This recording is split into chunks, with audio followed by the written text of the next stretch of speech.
बिस्मिल्लाहिर्रहमानिर्रहीम। अस्सलाम वालेकुम नाज़रीन। जैसा कि आपको पता है कि हम आजकल हरूफ़ जारा और ज़मायर का मलाब पढ़ रहे हैं और कल हमने पढ़ा था कि अन क्या है। आज का हमारा लेसन होगा कि लाम ज़बर ला, लाम के ऊपर जब ज़बर आती है तो ये हरफ़ जारा का लाम होता है, जिसका मतलब होता है के लिए या काकी के मानो में इस्तेमाल होता है। जब ये मुख्तलिफ़ अस्मा के साथ मिलता है, ख़ुसूसन जो ज़मायर होते हैं, तो इनकी क्या शक्ल बनती है।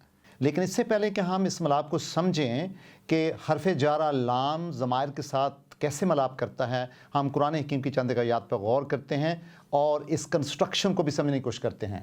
तो सबसे पहले थर्ड पर्सन के सीगे हैं, थर्ड पर्सन यानी गैर हाज़िर के सीगे हैं, फिर सेकंड पर्सन यानी हाज़िर के सीगे हैं और फिर मुतकल्लम के सीगे हैं, वाहिद और जमा। तो सबसे पहले हम देखते हैं ला जब मिलता है हुआ के साथ बनता है लाहू, लाहू मा फिस समावाती व मा फिल अर्द, कि यानी अल्लाह ताला की ज़ात के लिए ही है जो कुछ के आसमानों में है और जो कुछ के ज़मीन में है। इस पे लाहू पे गौर करें। लाम क्या है? ये हरफ जारा है और हू क्या है? ये ज़मीर है, अल्लाह ताला की तरफ इशारा है और थर्ड पर्सन का सीगा है, वाहिद का सीगा है, मुज़क्कर का सीगा है। जब लाम मिलता है दो तस्निया के साथ बनता है लाहू मा, फ़ा वसवसा लहुम शैतानु, यानी शैतान ने उन दोनों को वसवसे में डाल दिया। इसी तरह लाम जब मिलता है दे के साथ, यानी वो जमा का सीगा गैर हाज़िर का, वलाहुम अज़ाबुन अलीम, यानी और उनके लिए अज़ाब अलीम है। इसमें लाम और हुम पे गौर करें, ये कंस्ट्रक्शन है समझने वाली। फिर ला का सीगा बनता है हा के साथ, शी के साथ, थर्ड पर्सन में, लाहा मक्तसबत वलहा मक्तसबत, और फिर वो जो कुछ उन्होंने कमाया और जो कुछ उन्होंने नहीं कमाया। तो लाहा के पे गौर करें कि लाम जब हा के साथ मिलता है तो ये कंस्ट्रक्शन होगी। इसी तरह हुन्ना सीगा है थर्ड पर्सन का, जमा का, मुन्नस का, वला हुन्ना मिसला अल्लज़ी अलैहिन्ना बिल मारूफ, यानी फिर उनके लिए है बिल्कुल ऐसे ही जैसे कि कोई नेकी की बात हो। तो वला हुन्ना, इस कंस्ट्रक्शन पे गौर करें। इसी तरह हम जब हाज़िर के सीगे में आते हैं सेकंड पर्सन में, तो मुज़क्कर का सीगा होगा, अंता के साथ लाम मिलेगा तो बन जाएगा लका, इन्ना फ़ताना लका फ़तन मुबीना, और बिलाशुबा हमने आपको फ़तेह मुबीन दी, सूरा फ़तह की आयत है। इसी तरह जब आंती के साथ यानी शी के साथ लेकिन यू का सीगा सेकंड पर्सन का लाम मिलेगा, ये बन जाएगा लाकी, काला या मरियमो अन्नी लकी हाजा, तो उसने कहा कि ए मरियम ये आपके साथ क्या है। लाकी पे गौर करें, लाम क्या है? हरफ जारा, की क्या है? यू का सीगा लेकिन मुन्नस का। इसी तरह जब लाम मिलता है अना के साथ तो बन जाता है ली, फ़ज़कुरूनी अज़कुरकुम वश्कुरूली, तो फिर जिक्र करें आप अल्लाह ताला की ज़ात के लिए, जिक्र करें और अल्लाह ताला की ज़ात भी आपको रिमाइंड रखेगी, और वश्कुरूली, और फिर आप मेरा शुक्र अदा करें। ली पे गौर करें, लाम है और याए मुतकल्लम है। इसी तरह लाम जब नहनु से मिलता है जिसे हम कहते हैं तो बनता है लना, कालुदउ लना रब्बका, यानी आप अपने रब को पकारें, आपका वो रब जो आपके साथ है, आपके लिए है। तो ये सूरा बकरा की आयत है।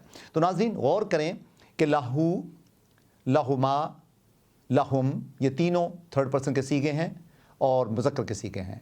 लहा, लाहुन्ना, ये दोनों थर्ड पर्सन के सीगे हैं गैर हाज़िर के, लेकिन यानी वाहिद और मुज़क्कर के सीगे हैं। और फिर हाज़िर के सीगे हैं यानी जिसमें लका और लकी है, और फिर मुतकल्लम, वाहिद मुतकल्लम का सीगा ली है, और लना जमा का सीगा है।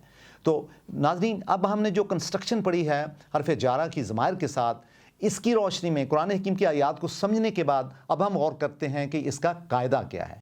आप इस टेबल पे गौर करें पहले, चूँकि जितने भी ज़मीर हैं वाहिद, तस्निया, जमा की शक्ल में और उनको मुज़क्कर मुन्नस की शक्ल में एक टेबल में बंद कर दिया हुआ है इस टेबल में, और साथ ही उनका थर्ड पर्सन, मसलन ऊपर के दो टेबल जो हैं ये थर्ड पर्सन के हैं, नीचे के दो टेबल जो हैं सीगा हाज़िर के हैं यानी यू के लिए इस्तेमाल होते हैं, और सबसे नीचे वाला हॉरिजॉन्टल कॉलम जो है ये ज़ाहिर करता है आपके मुतकल्लम को, जो कि फर्स्ट पर्सन कहलाते हैं।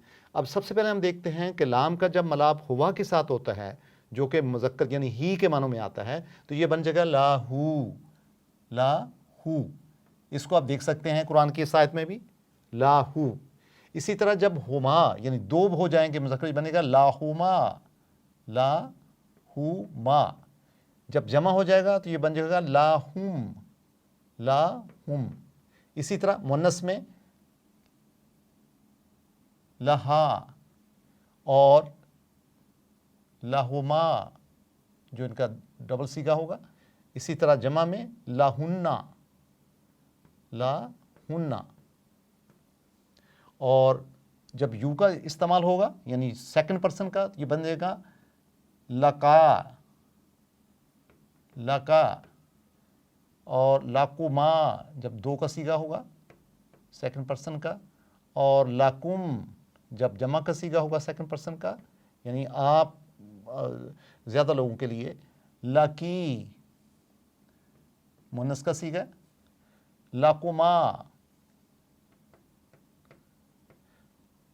लकुन्ना सेकंड पर्सन जमा का सीगा। अब सबसे लास्ट कॉलम में आप देख सकते हैं कि ये मुतकल्लम का सीगा है। ला, ये ली, लाम के नीचे ये ली, और ये बन जाएगा लना, लना। बेसिकली यहाँ पे इट शुड बी नाहनु, यहाँ पे इट शुड बी नाहनु, क्योंकि लाम के सीगा ये नाहनु होगा, और ये लना का सीगा बनेगा। इसका मतलब है हमारे लिए। और आप देख सकते हैं, अब कुरान की आयत को समझें, इनमें ये मरकब जो आते हैं, ये मरकब बुनियादी तौर पे पूरे कुरान हकीम में आएंगे। अगर नाजरीन आप हरूफ जारा और इसमें ज़माइर का मल्लाब पढ़ लेंगे तो आपकी बहुत सारी मुश्किल आसान हो जाएगी। तो लिहाजा फिर आज का होमवर्क आपके लिए ये होगा कि आप पहले एक टेबल बनाएंगे जिसमें इसी तरह वाहिद तस्निया और जमा का ख्याल रखते हुए, मुन्नस मुज़क्कर का ख्याल रखते हुए, थर्ड पर्सन का सीगा 2 कॉलम, फिर सेकंड पर्सन हाज़िर का सीगा, पहले गैर हाज़िर का सीगा, फिर हाज़िर का सीगा, और आखिर में मुतकल्लम का सीगा बनाएंगे। और लाम को इसी तरह लिखेंगे। इसी तरह ही अपनी नोटबुक पे आप पूरे ज़माइर को लिखेंगे, हुआ, हिया, अंता, अंती, आना। और इसी तरह इसके बाद फिर आप उन मरकबात को कुरान हकीम से तलाश करेंगे।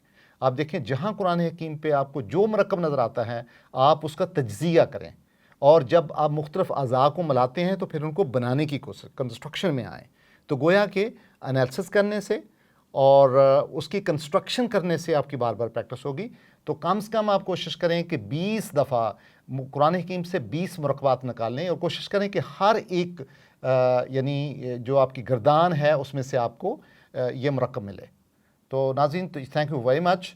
और कल का हमारा लेसन होगा कि हरूफ जारा और जो हरूफ ताकीद होता है, एक यानी लाम 2 तरह के होते हैं। एक लाम जारा है जो कि हरफ जारा हमारे सामने है, और एक लाम, इसको हम लाम तालील भी कहते हैं, और एक हरफ ताकीद होता है, वो भी लाम होता है, उसके ऊपर भी ज़बर होता है। उसके और इस्तेमाल में क्या फ़र्क होता है वो इंशाअल्लाह हम कल पढ़ेंगे। थैंक यू नाज़रीन।